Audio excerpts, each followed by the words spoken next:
एक कसाई था, सदना। वह बहुत ईमानदार था। वो भगवान के नाम का कीर्तन में मस्त रहता था। यहाँ तक कि मांस को काटते बेचते हुए भी वह भगवान का नाम गुनगुनाता रहता था।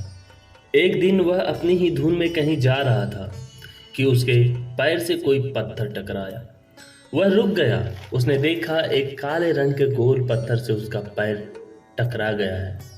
उसने वह पत्थर उठा लिया और जेब में रख लिया, यह सोचकर कि यह मांस तौलने के काम में आएगा। वापस आकर उसने वह पत्थर मांस के वजन को तौलने के काम में लगाया। कुछ ही दिनों में उसने समझ लिया कि यह पत्थर कोई साधारण पत्थर नहीं है।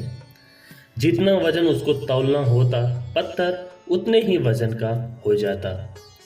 धीरे धीरे यह बात फैलने लगी कि सदना कसाई के पास वजन करने वाला पत्थर है। वह जितना चाहता है पत्थर उतना ही तौल देता है। किसी को 1 किलो मांस देना होता तो तराजू में उस पत्थर को एक तरफ डालने पर दूसरी ओर 1 किलो का मांस ही तुलता। अगर किसी को 2 किलो चाहिए हो तो वह पत्थर 2 किलो के भार जितना भारी हो जाता। इस चमत्कार के कारण उसके यहाँ लोगों की भीड़ जुटने लगी।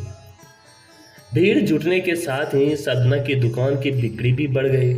यह बात फैलते फैलते एक शुद्ध ब्राह्मण तक भी पहुंची। हालांकि वह ऐसी अशुद्ध जगह पर जाना नहीं चाहते थे जहां मांस काटता हो और बिकता हो, किंतु चमत्कारिक पत्थर को देखने की उत्सुकता उसे सदना की दुकान तक खींच लाई।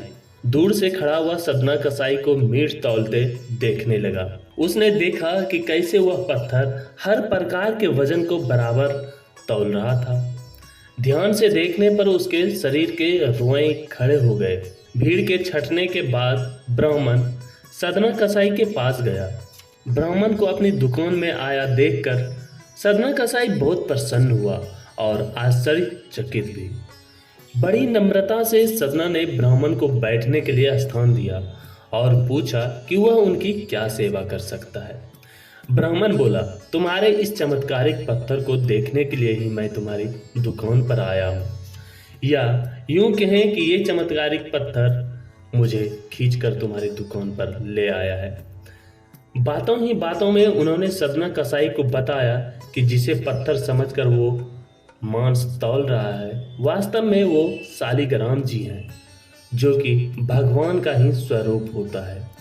शालिग्राम जी को इस तरह गले कटे मांस के बीच में रखना, वो उनसे मांस तौलना बहुत बड़ा पाप है। सदना बड़ी ही सरल प्रकृति का भक्त था।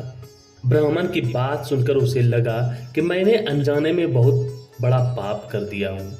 सदना ने अनुनय विनय करके शालिग्राम पत्थर उन ब्राह्मण को दे दिया और कहा कि आप तो ब्राह्मण हैं, अतः आप ही इनकी सेवा अर्चना करके इन्हें प्रसन्न करें। मेरे योग्य कुछ सेवा हो तो मुझे अवश्य बताएं। ब्राह्मण उस शालिग्राम शिला को बहुत सम्मान से घर ले आए। घर आकर उन्होंने श्री शालिग्राम को स्नान करवाया, पंचामृत से अभिषेक किया, वो पूजा अर्चना आरंभ कर दी।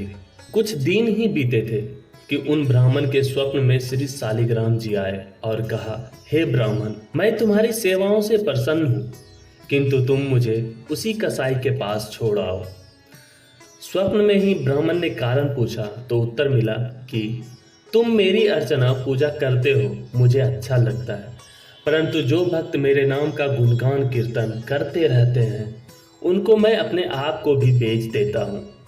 सदना तुम्हारी तरह मेरा अर्चना नहीं करता है, परंतु वह हर समय मेरा नाम गुनगुनाता रहता है, जो कि मुझे अच्छा लगता है, इसलिए तो मैं उसके पास गया था। ब्राह्मण अगले दिन ही सदना कसाई के पास गया और उनको प्रणाम करके सारी बात बताई और श्री शालिग्राम जी को उन्हें सौंप दिया। ब्राह्मण की बात सुनकर सदना कसाई की आंखों में आंसू आ गए। मन ही मन उन्होंने मांस बेचने खरीदने के कार्य को बंद करने की सोची और निश्चय किया कि यदि मेरे ठाकुर को कीर्तन पसंद है तो मैं अधिक से अधिक समय तक मेरे ठाकुर जी का ही कीर्तन करूंगा। और वह हमेशा भगवान शालिग्राम की कीर्तन भजन में मग्न रहता। और आगे चलकर यही सदना की ख्याति दूर दूर तक फैल गई।